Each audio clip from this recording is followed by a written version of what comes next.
एक रात में ही गायब हो गया पूरा गांव। भारत के इस रहस्यमय जगह की कहानी आपके रोंगटे खड़े कर देगी। नमस्कार दोस्तों, आप सबका स्वागत है मेरे YouTube चैनल पर। आइए शुरू करते हैं आज की कहानी। आज की कहानी है राजस्थान के गांव कुलधारा के बारे में। ऐसा माना जाता है कि यह गांव रातों रात खाली हो गया और इस गांव पर एक भूतिया श्राप भी है। आइए इसके बारे में बात करते हैं। भारत की पारंपरिक ज़मीन में ऐसे कई राज दफन हैं जो कई वर्षों या कहें सदियों के बाद भी उसी की तरह ताज़ा और अनसुलझे हैं जितने पहले कभी हुआ करते थे। ये रहस्य कुछ ऐसे हैं जिन्हें जितना सुलझाने की कोशिश करो उतने ही उलझ जाते हैं। ऐसा ही एक राजस्थान के जैसलमेर ज़िले का कुलधारा गांव भी है जिसमें एक राज दफन है। यह गांव पिछले 170 सालों से वीरान पड़ा है। ऐसा गांव जो रात ही रात वीरान हो गया और सदियों से लोग आज तक नहीं समझ पाए कि आखिर इस गांव के वीरान होने का राज क्या है। कुलधारा गांव के वीरान होने को लेकर एक अजीबोगरीब रहस्य है। दरअसल कुलधारा गांव की कहानी शुरू हुई थी आज से करीब 200 साल पहले, जब कुलधारा खंडर नहीं था बल्कि आसपास के 84 गांव पालीवाल ब्राह्मणों से आबाद हुआ करते थे। लेकिन फिर जैसे कुलधारा को किसी की बुरी नज़र लग गई। वो शख्स था रियासत का दीवान सालम सिंह, अय्याज दीवान सालम सिंह, जिसकी गंदी नज़र गांव की एक खूबसूरत लड़की पर पड़ गई। दीवान उस लड़की के पीछे इस कदर पागल था कि बस किसी तरह उसे पा लेना चाहता था। उसने इसके लिए ब्राह्मणों पर दबाव बनाना शुरू किया। हद तो तब हो गई जब सत्ता में चूर उस दीवान ने लड़की के घर संदेश भिजवाया कि यदि अगले पूर्णमासी तक उसे लड़की नहीं मिली तो वह गांव में हमला करके लड़की को उठा ले जाएगा। दीवान और गांव वालों की ये लड़ाई अब एक कुंवारी लड़की के सम्मान में हो गई थी। गांव की चौपाल पर पालीवाल ब्राह्मणों की बैठक हुई और 5000 से ज़्यादा परिवारों ने अपने आत्मसम्मान के लिए रियासत को छोड़ने का फैसला किया। कहा जाता है कि निर्णय लेने के लिए सभी 84 गांव के लोग एक मंदिर में इकट्ठा हो गए और पंचायत ने फैसला किया कि कुछ भी हो जाए लड़की उस दीवान को नहीं देंगे। अगली शाम कुलधारा कुछ यूं वीरान हुआ कि जैसे परिंदे गांव की सरहदों में दाखिल नहीं होते। कहते हैं गांव छोड़ते वक्त उन ब्राह्मणों ने इस जगह को श्राप दे दिया था।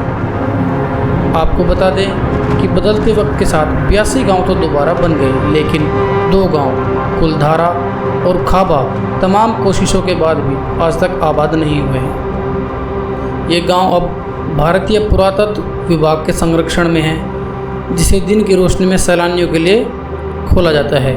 कहा जाता है कि यह गांव रूहानी ताकतों के कब्जे में है।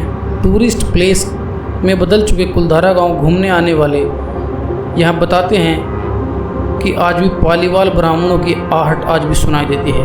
उन्हें वहाँ हर पल ऐसा अनुभव होता है कि कोई आसपास चल रहा है। बाजार में चहल पहल की आवाज़ें आती हैं।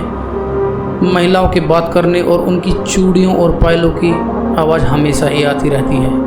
प्रशासन ने इस गाँव की सरहद के बीच एक फाटक बना दी है, जिसके पास दिन में तो सैलानी घूमते आते हैं, लेकिन रात में इस फाटक को पार करने की हिम्मत कोई नहीं करता। कुलधारा गांव में एक मंदिर है जो आज भी श्राप से मुक्त है। एक बावड़ी भी है जो उस दौर में पानी पीने का एक जरिया था। एक खामोश गलियारे में उतरती कुछ सीढ़ियाँ भी हैं। कहते हैं शाम ढलने के बाद अक्सर यहाँ कुछ आवाज़ें सुनाई देती हैं। लोग मानते हैं कि वो आवाज़ 18वीं सदी का वो दर्द है जिनसे पालीवाल ब्राह्मण गुजरे थे। गांव के कुछ मकान जहां रहस्यमय परछाई अक्सर नज़रों के सामने आ जाती है।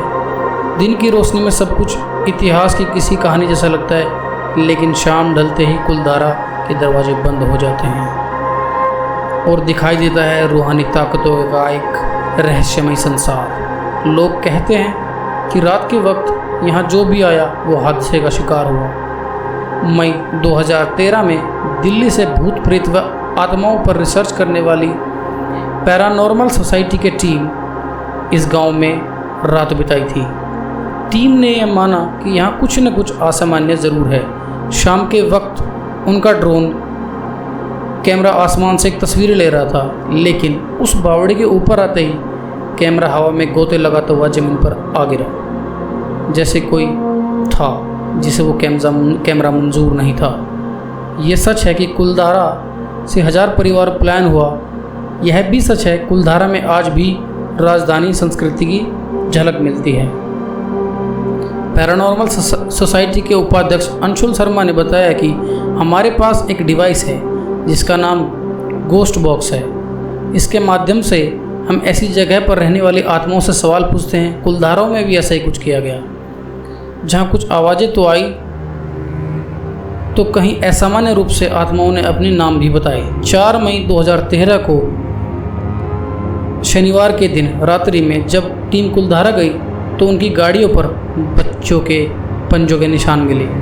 टीम के सदस्य जब कुलधारा गांव घूमकर वापस लौटे तो उनकी गाड़ियों के कांच पर भी बच्चों के पंजों के निशान दिखाई दिए। लेकिन ये भी सच है, कुलधारा में भूत और आत्माओं की कहानियाँ सिर्फ एक वहम है।